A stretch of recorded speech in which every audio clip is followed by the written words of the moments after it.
Testing. Okay, call her right now and see if that fixed. Can you call her right now and see if it fixed? Testing. I think they might need a microphone. What's the input on that? Yes.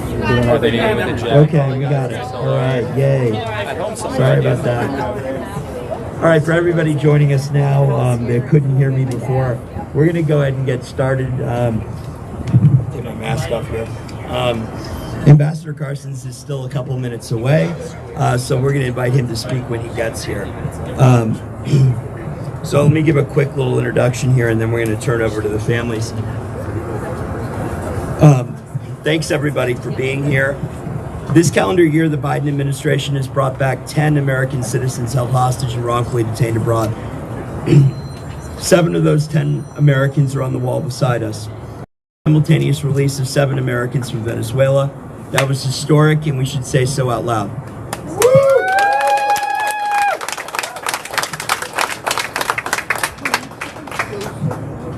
But, Mr. President, there is still much work to do. Today, our artist Isaac Campbell has added the face of Eyvin Hernandez, who remains wrongfully detained in Venezuela, to our mural. There are still 13 Americans on this wall and dozens of other Americans who have suffered for months.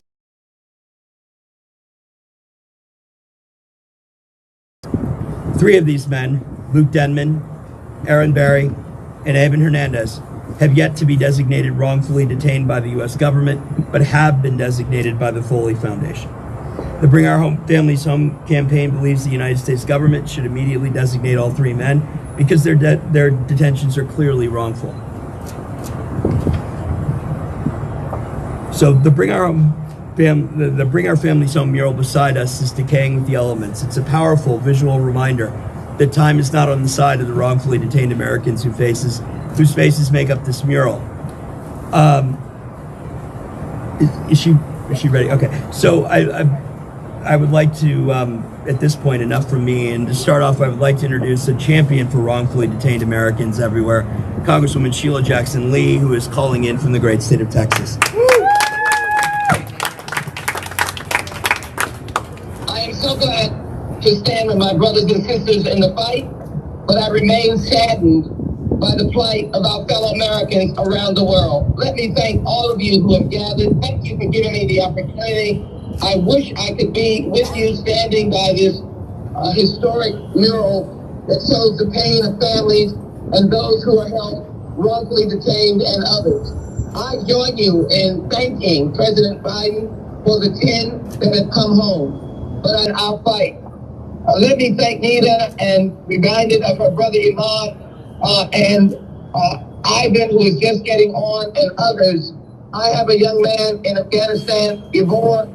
His mother is in my constituency, and all of us know we're fighting to bring Brittany Griner, Paul Whelan, and all the others home. The conditions are horrific. I work with the Venezuelans. I know what they went through when they were first detained and then held as captives against their will. It is a vicious life. It is a lonely life. It is a frightening life. It is a hungry life. And so I want to join you in the power that is represented by your presence and all of the advocates that are here. My message to you is that when the fight is never given up, people will never forget. When we falter, when we stop, when we don't continue, then others forget. It is our challenge, it is our charge, and it is our burden, our happy burden, to be able to continue to fight for those who cannot speak for themselves. So thank you. I intend to introduce legislation that deals with strengthening the hostage section of the increasing their numbers and funding so that they can be out and about in places that are necessary to bring our loved ones home. In Ukraine, you have our precious American citizens. All you have to do is to be humane, merciful, dignified, civilized. All you have to do is to free our people and free them now. And to all of those around the world, all you have to do is free our citizens now. Thank you all so very much. God bless all of you in this fight. I'll never give up, never give in, and never give out. God bless the United States of America. Thank you, Congresswoman, and thank you for your leadership. At this point, I'm going to ask Nana Sharji to come up and read a statement from Congressman Tom Suozzi. Thank you.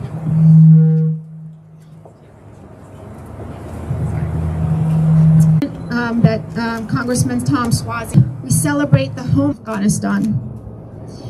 Now we must keep the pressure on to ensure all remaining wrongfully detained American hostages are returned, like my constituent, Kai Li, wrongfully held by the Chinese Communist Party.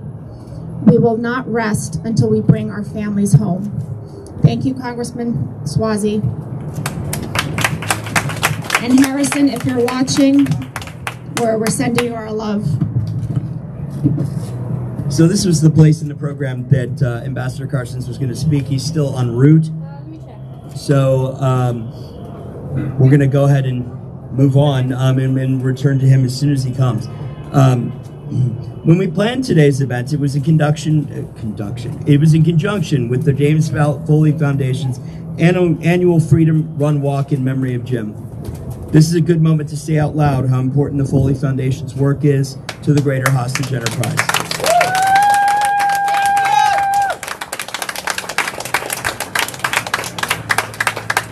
Each of the families standing behind me have engaged with and benefited from the advocacy work of the James Foley Foundation. I can't emphasize enough how important it is that we support their work. Those who are able can donate by going to their website. And I would like to invite Cindy Lorchester up to read a statement from Diane Foley. Hi, everybody.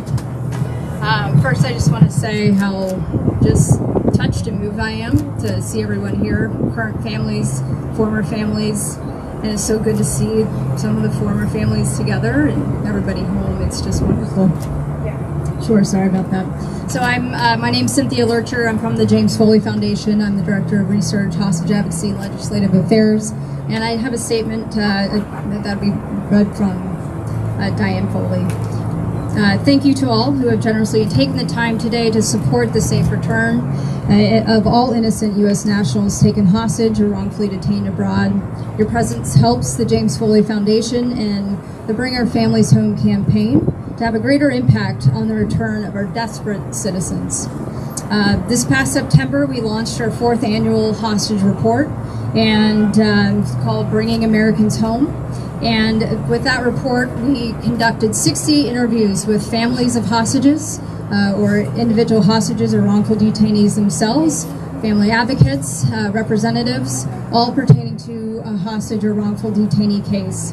What we found is that there's an alarming trend, and we looked at data over the past 20 years, and in the recent decade, the number of Americans that are being detained, wrongfully detained or held hostage, has increased. Specifically, wrongful detainees, the number of detentions has increased 175% in the last decade, and those individuals that continue to be held has been held for even longer, which is a 580% increase in the last decade. We have found that hostages, their detentions, while hostage incidents are, it's a cyclical event, but detentions of hostages is even longer. 60% increase in how long they're being held hostage by terrorist organizations or militant groups. In addition to our findings, I want to remind everybody that we currently still have 54 Americans that are either held hostage or wrongfully detained today. And 90% of those cases are wrongful detainees. The average length of detention has actually increased even with the recent releases to 4.7 years on average, and that includes hostages and wrongful detainees. The Foley Foundation, we're deeply grateful for the recent return of the 7 from Venezuela, also from Afghanistan and Iran, but we know there's more work to be done, and we are dedicated to continue to move forward. We are also very grateful for the Justice Department over the past year. They were able to successfully hold accountable the 2 British ISIS members, Alexander Cody and El Sheikh, for the brutal treatment and deaths of Jim Foley, Stephen Sotloff, Peter Kassig, and the death of Kayla Mueller back in 2014 and 2015. It's just so heartbreaking for us to see so many families in this situation, and just know that the Foley Foundation is here supporting you, behind you every step of the way, and advocating for each of your loved ones to bring Americans home. Thank you.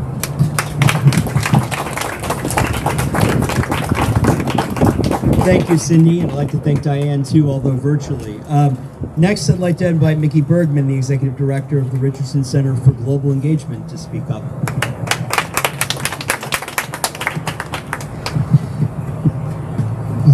Thank you for letting me be here.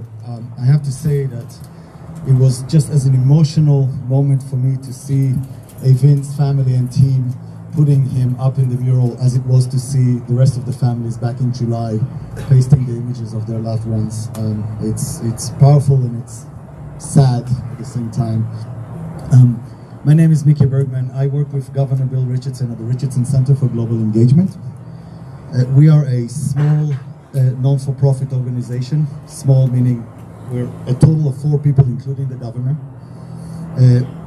We're non-for-profit, we're a non-government organization. We work on behalf of families, on behalf of these families, at their request and at no cost to them. At the center, at the Richardson Center, we believe that diplomacy is about showing up in person. It's about human interaction, and it's about personal relationships, especially with people you disagree. And so that's what we do. And showing up is complicated. It involves competing values. It involves getting scratched and getting burnt and getting criticized. And sometimes it works, and sometimes it doesn't. With each of these families that we work with, we spend a lot of time. We hold their hands. We cry at each other's shoulders at moments. We talk about strategies. They know my family, I know their families very well. We become friends. It's a very, very intense relationship, and it's a very, very powerful one for me personally. There's no such thing as work-life balance in this kind of work. It's all personal. And what we do with the center on behalf of these families, we actually go and try and meet with the captors to see what we can do, come up with ideas of how to solve and bring their people back. And sometimes we can solve it ourselves, but most of the time, it takes a whole village, and it takes the families, and it takes the US government. And I can't done and are doing, and how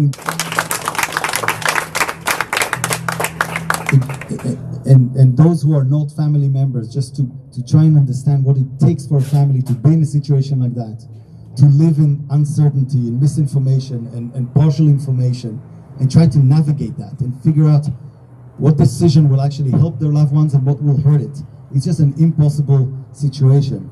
And so for people like Neda Sharji, like Harrison Lee, like Alexandra Zambrano and Mickey Hill, whose loved ones are back now from Venezuela, I can't say enough how much I admire you and how much you inspire me in the work that you do.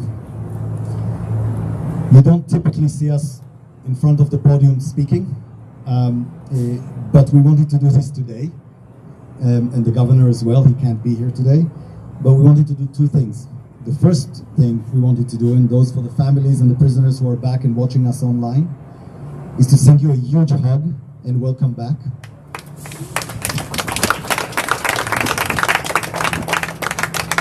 And at the same time, we want to acknowledge the fact that with every win, there's a loss, and there's a lot of losses. Even those who came back, the ordeal is not over. We have here just in front of me, I see Chiu Wang, who came back from Iran a couple of years ago. It's not easy to come back. It's trauma. The families deal with it all the time. So the story is not over even for them. And more importantly, is to recognize, as was said before, in those prisons around. Sense of urgency is one of the biggest things we want to convey here in doing everything we can, collectively, all the tools that we have, in order to bring them home. So please, I think the rest of the program, there are going to be family statements, prisoner statements. Please listen to them, learn their names, Those reporters here, cameras, journalists, please tell their stories. Keep pushing this until they all come back home. Thank you. Thank you, Mickey. And I see Ambassador Carstens has arrived here, so come on up, Ambassador. We'll let him speak, and then we're going to turn it over entirely to the families. Thank you, Jonathan. Thank you for joining us today. Thank you. Apologies for my tardiness. Jonathan, thank you for your leadership in putting this together. Thanks also for the Bring Our Families Home campaign. It's good to see so many people that I know and love with your various different t-shirts. I have like 5 or 6 of these that the families give me. I chose to wear this one today. And is Diane Foley in the audience? Is she? No, she's not. Oh. With us. In spirit. So she's running in New Hampshire. Mickey, how are you doing, sir? I think you overdressed, but we can talk about that later. So I'm in a slightly good mood, and here's why. We got to win, and I think we need to celebrate that.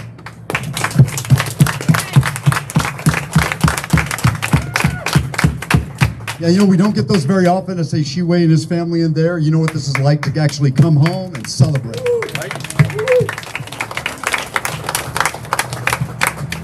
And I think we do need to celebrate these things because number one, we don't get it very often. Number two, we seldom take the time because we're already moving on to the next case.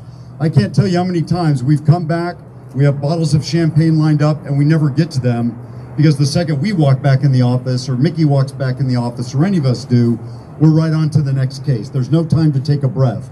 Because at the end of the day, a lot of you are happy because you're home or your loved ones are home, but there are also a lot of people here who have not received the victories that they want them to receive yet. In fact, I'm surrounded by a lot of them right here.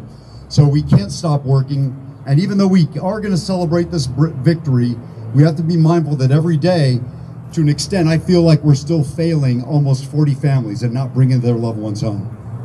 So I'm grateful for a chance to celebrate this win. I'm grateful to be at this beautiful wall.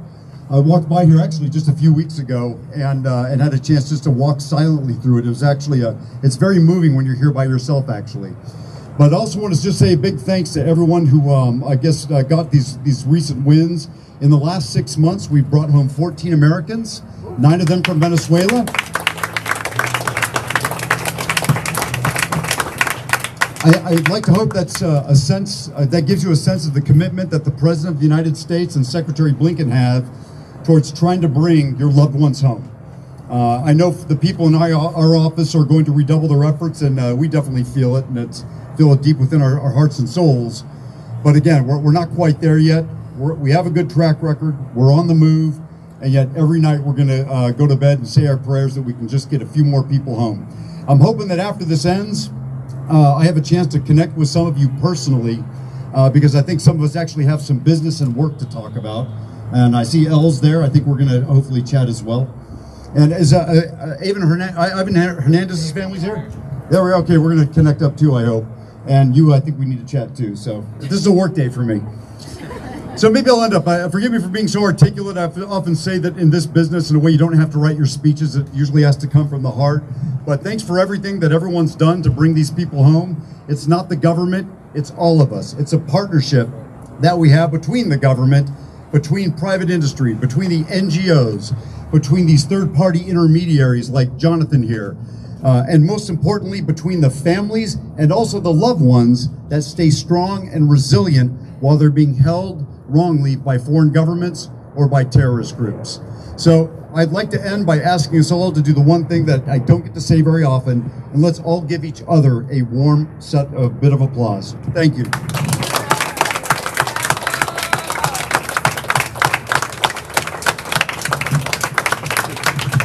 Thank you, Roger. And I will also thank the Carstens family for sharing him with us today. We're now to the important part of the program, and I'd like to turn the rest of it over to our families. Each of our families who are here in person today will say a few words, and then those family members live in person today will read statements from those who couldn't be here in person. And we'll start with the Hernandez family. Henry. Hello everyone, thank you for joining us today, and just wanted to say thank you for Roger Carstens and the administration for bringing the family members home. It's as Carson said, is a great win. You know, today I put my brother's picture on the wall, and I look at the other faces and I see them deteriorating, and it's very hard to swallow. And you know, it was very emotional putting him up there. And I just want to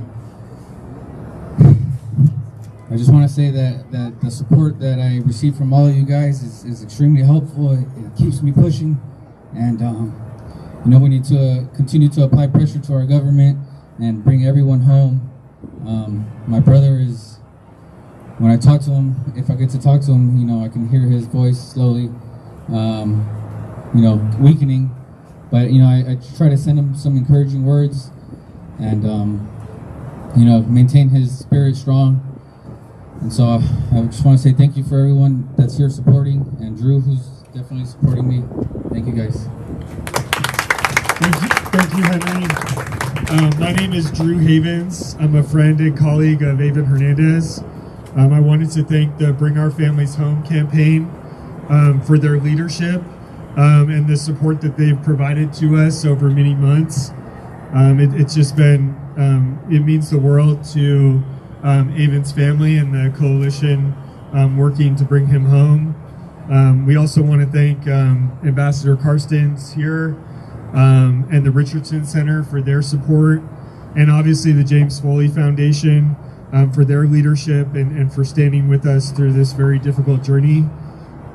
It was very emotional for me to see my friend and brother go up on that mural, and for him to be in this situation. Eyvin helped train me when I first joined the LA County Public Defender's Office, and I reflect back on many lessons that he taught me about standing in a courtroom and fighting for justice, even when it's difficult, even when the odds are stacked against you. And those lessons that he taught me have carried with me in our fight for justice for Eyvin. I've seen him personally fight for so many people, fight for justice on their behalf, and Eyvin deserves that same zealous representation, and we're working very hard that he receives that. And I just wanted to also congratulate all of the families who have been able to reunite with their loved ones. We hope to, have a reunion someday and give you all a hug. And with that, I want to hand it off to the Shargi family. Netta, thank you for your leadership and your support. It means a lot to us. Thank you.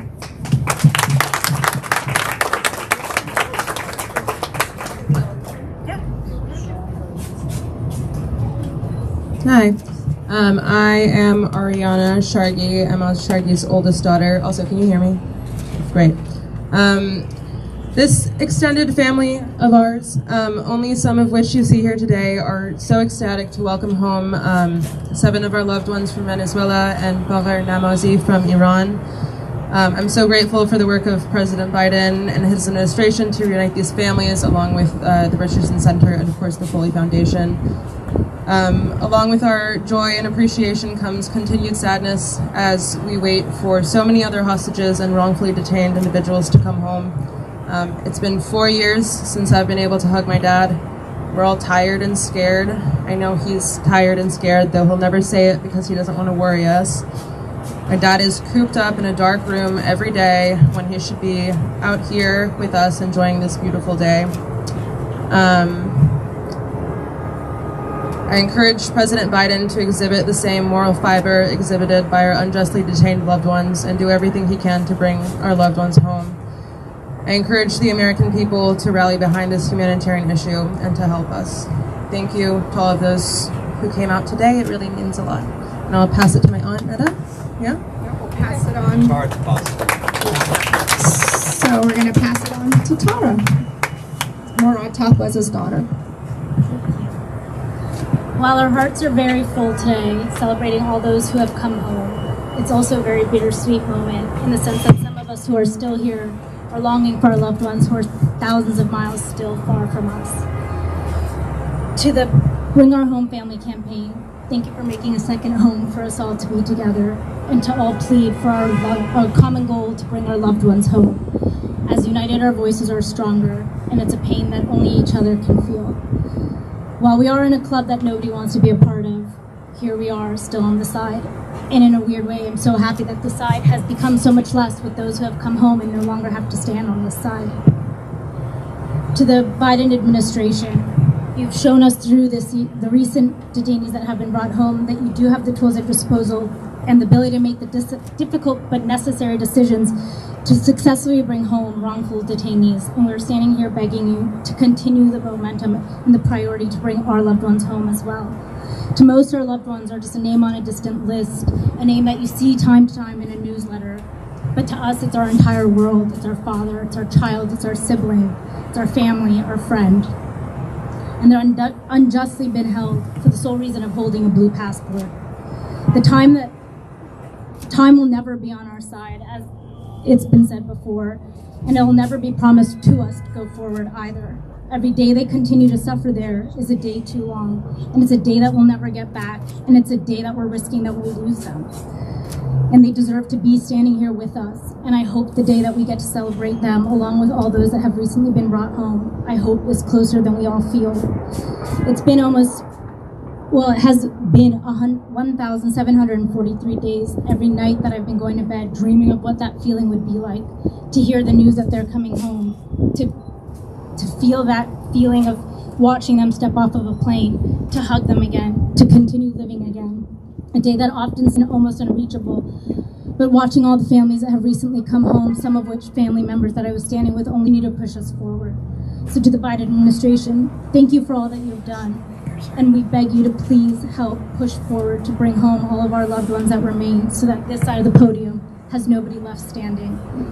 And we'll stand here today to celebrate all those that are home, because as mentioned before, they deserve to be celebrated as well. And we hope that these faces will no longer need to be on a wall, because you'll see them in person. I would like to now introduce Advocacy. Mrs. Wookie. Good morning. My name is Alice Wookie. My husband is Jeff Wookie. I did not choose to have Jeff's picture on the wall because I thought his case was very different. He's not detained by a foreign government.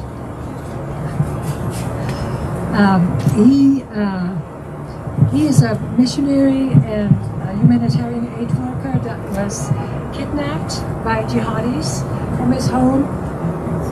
You gotta get it right up in your face, unfortunately.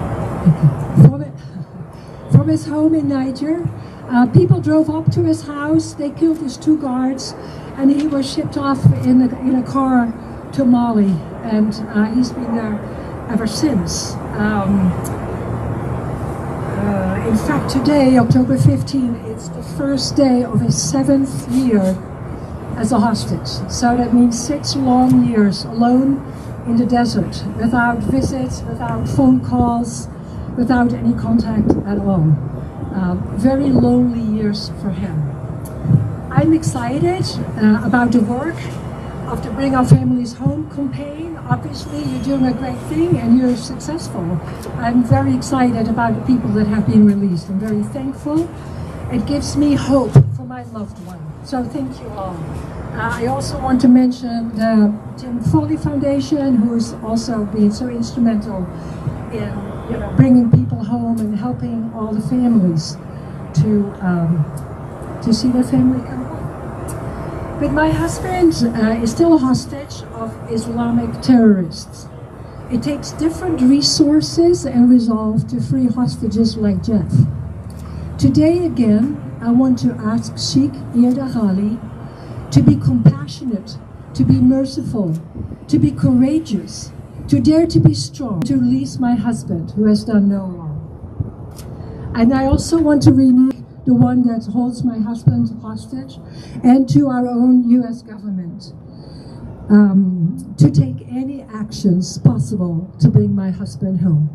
Thank you.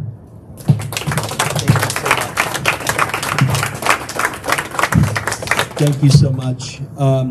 So I'm now going to invite family members who are willing to come up and read some of the written statements that we have received not only from folks whose faces still adorn this wall, but some of the ones that have come back. Would anybody like to do this, or would I? Please. So this is Denman Berry, and just Okay. turn the page when you need to.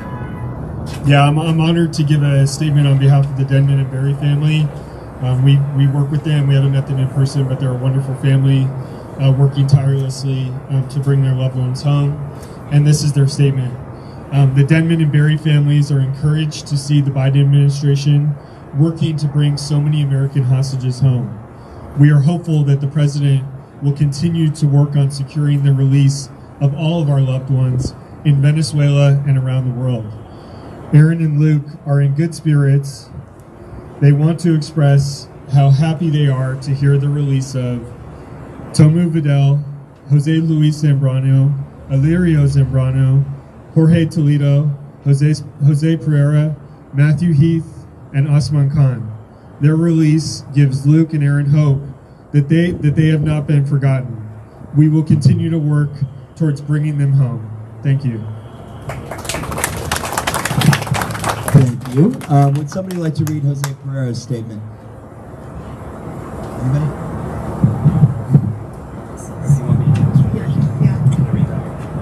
Okay, actually, I'm sorry. Before we get to that, I want to make sure that I remember to read a statement from Catherine Swedan, who is Mark Swedan's mother. Mark is being held in China. November 13th is quickly approaching, the 10th anniversary for Mark in China. He has made a personal promise to himself and told me in his last letter he will not do one more day in that holding cell. I have been shaking since then. Yes, he has been in a holding cell, not a jail or a prison, for 10 years. The fear is that he will commit suicide or encourage the guards to kill him. I can't think, eat, or sleep. I am behind the scenes doing what I can. At the same time, I'm trying to keep from losing it as one more holiday goes by. You see him on the mural, you see his face on the mural. I see this little boy, a patriot, not in jail or prison, but in a holding tank, sleeping on concrete, a harsh winter coming, hungry, sick, trying to manage his fractured bones, bleeding mouth, and I can't get to him. Next, would somebody like to read the Pereira statement?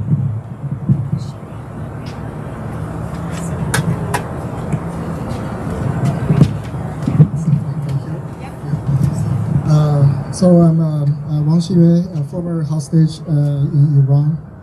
And before I read this statement from Pereira's family, I just want to say a few words.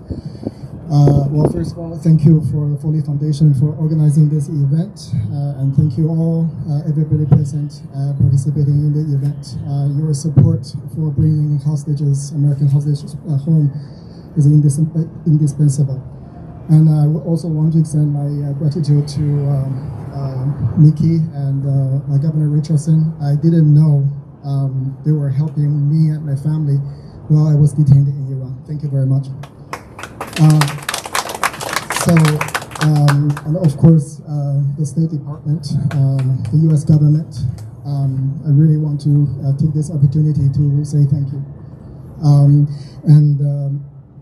I just want to give a few words about, so when I was jailed in Iran, I've been in prison. A lot of that I spent in a high security facility in the Iranian Ministry of Intelligence, in a small cell, about 9 feet by 12 feet, a concrete floor, nothing but a sink. When I was in that environment, I used to think, well, there are people helping me, certainly back home in the United States, the government, the NGOs, whatever. It's a 9 to 5 job for them. They can be with their families after work. They can enjoy their weekend. Of course, now with me being home, I understood it's much more complicated than that. People like Mickey and Ambassador Karsten spend way more time in the weekend and after work hours to help people like me and other hostages, and I sincerely extend my gratitude again.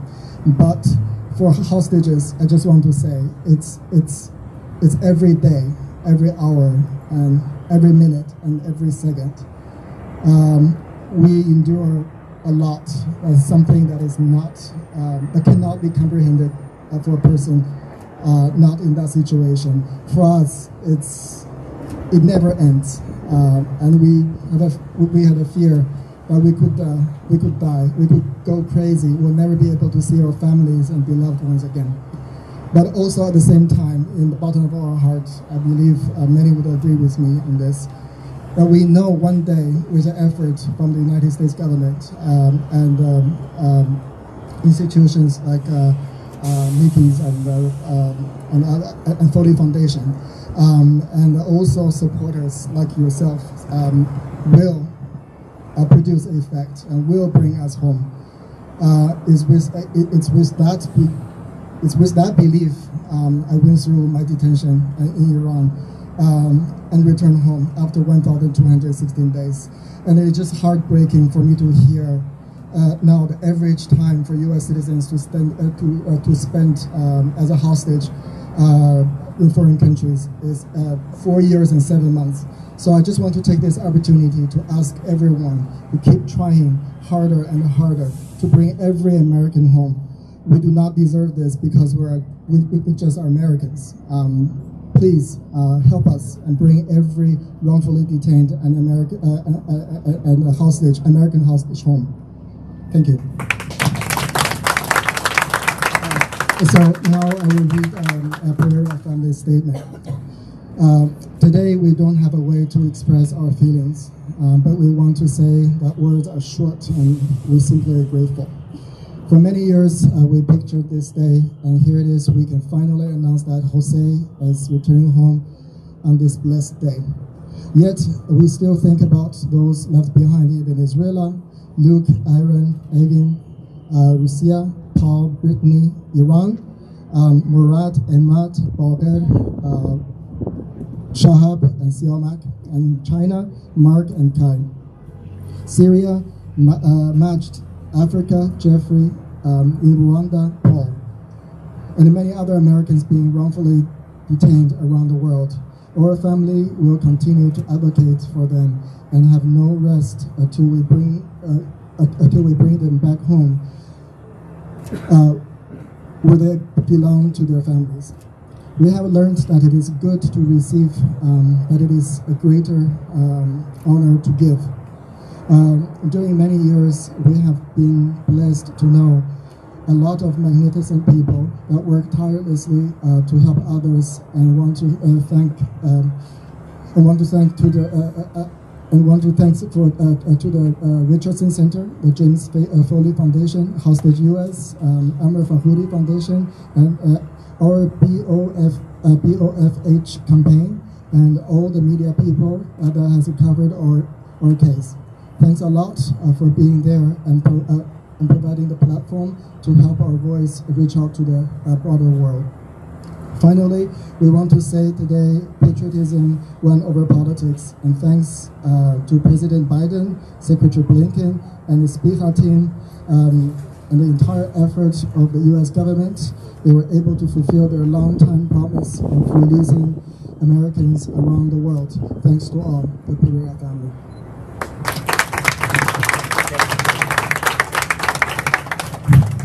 Skip that one. We've already read it.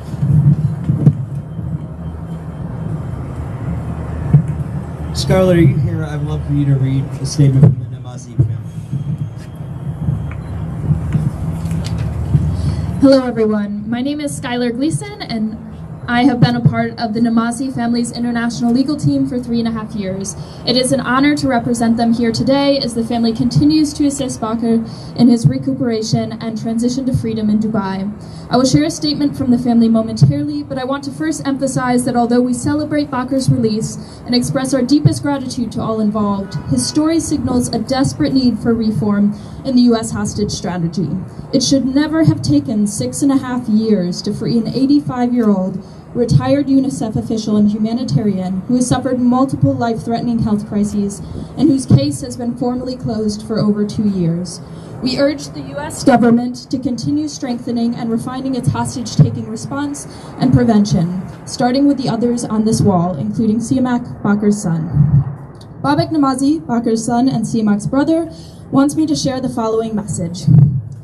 Thank you to the Bring Our Families Home campaign for organizing this event and for the incredible support the network has provided my brother and father.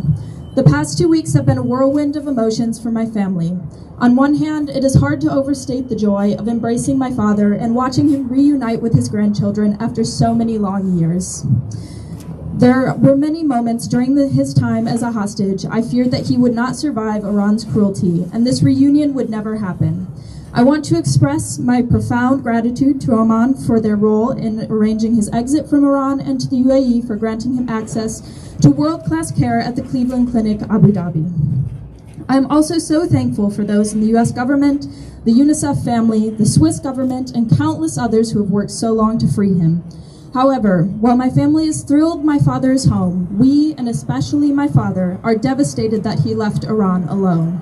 My brother Siamak, who today marks yet another birthday behind bars, remains in Eyvin prison. Earlier this month, he was granted an extendable furlough for the first time in 7 years of detention, despite having qualified for furlough under Iranian law for years. Our initial excitement and hopes over his furlough were quickly dashed. This past Wednesday, the eve of the 7th anniversary of his arrest, Iran needlessly and without explanation refused to extend his furlough and returned him to prison. This decision was a harsh reminder of the precarious situation of all Iran's hostages. I am begging the US government and international community to build on my father's release and urgently redouble their efforts to free Siamak, Ahmad Shargi, Murad Tabaz, and others wrongfully held in Iran. My brother's nightmare has dragged on for 7 years too long. I'm calling specifically on President Biden to take the decisive action necessary to end it and finally make our family whole again. Thank you. Thank you. So, would somebody like to read Jorge Toledo? So it's right here, and then you just have to change the page when you get to the banner. Yep, and then it changes the page and goes on the next one. Awesome. I want to just take a brief moment also to just remind everybody as a lot of talk, you know, a lot has been brought up about mental health. It's very important for everybody who's here. My cousin Eyvin in Venezuela, but as I see a lot of the differences and a lot of different, you know, colors of our skin, our religious backgrounds, we all share, you know, the fear, the sadness, but we also, more importantly, what I've seen just recently and today, that the important thing that everybody is sharing is love. And you know, you're not alone. Everybody back here, you're not alone. By what I see, everybody's giving hugs and love. So if you can just spread that message and keep spreading that love, you know, we can, with love and with compassion, we can bring the detainees home. This is for Jorge Toledo. After 1,774 days of captivity, I am back to my family. I am back to my country. In spite of all moments of uncertainty, when the night was darker, when it seems that there's no light at the end of the tunnel, I had the conviction that as any other process in life, my journey was heading to its final episode. Springtime always comes after wintertime. Along the journey, I had the privilege to save so many people fighting hard to put the end to the infamy. President Biden's humanity, kindness, courage, and executive leadership to make difficult decisions in order to protect the life of Americans fallen into difficult circumstances. Secretary Blinken, Spiha, Roger Carstens, and his entire team of warriors at the Department of State, Jake Sullivan and the NSC and U.S. Congress, U.S. media, Governor Bill Richardson, and Mickey Bergman from Richardson Foundation, the Bring Our Family Home campaign, the Foley Foundation, and other NGOs involved my return, as well as my brother's return, Matthew, Osman, Jose, Alirio, Tomeo, and Jose Luis, and my true heroes, my family and friends. We won a battle. Nevertheless, there's still more work to do. There's still brothers and sisters in captivity that require our best effort to bring them home with their families. Life is our most valuable treasure, and it must be prioritized over anything. Bringing our fellow Americans in captivity to their families means to prioritize life over any other human affair, such as politics. My special word of recognition and appreciation to the U.S. Army and the Department of Defense, who put a program in place in record timing to recover us physically and mentally right after our release. I am so proud of them. There's more work to do. Let's bring all of them home. Thank you. Would somebody like to read the Zambrano?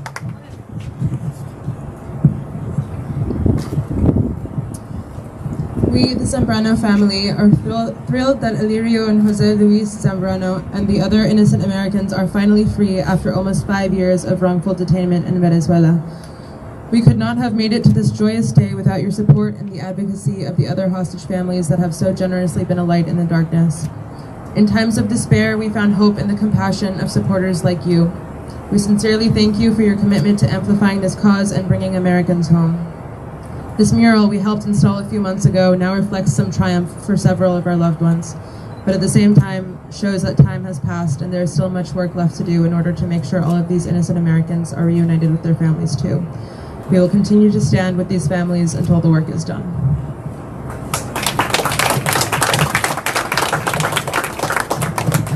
And before we close here, I know we have some of our returning hostages are watching here today, and we're so proud of your recovery and how well you've done since you got back, and we can't wait to see you here in person. I want to close by saying to the 13 Americans who remain on this wall, you will not be forgotten, and neither have your families been. We will continue to fight for you every day until your miracles come. Thanks for joining us, and at this point, we will end the live stream. We will now put up the release stickers next to the 8 individuals on this wall who have been released. Thanks everybody for joining us.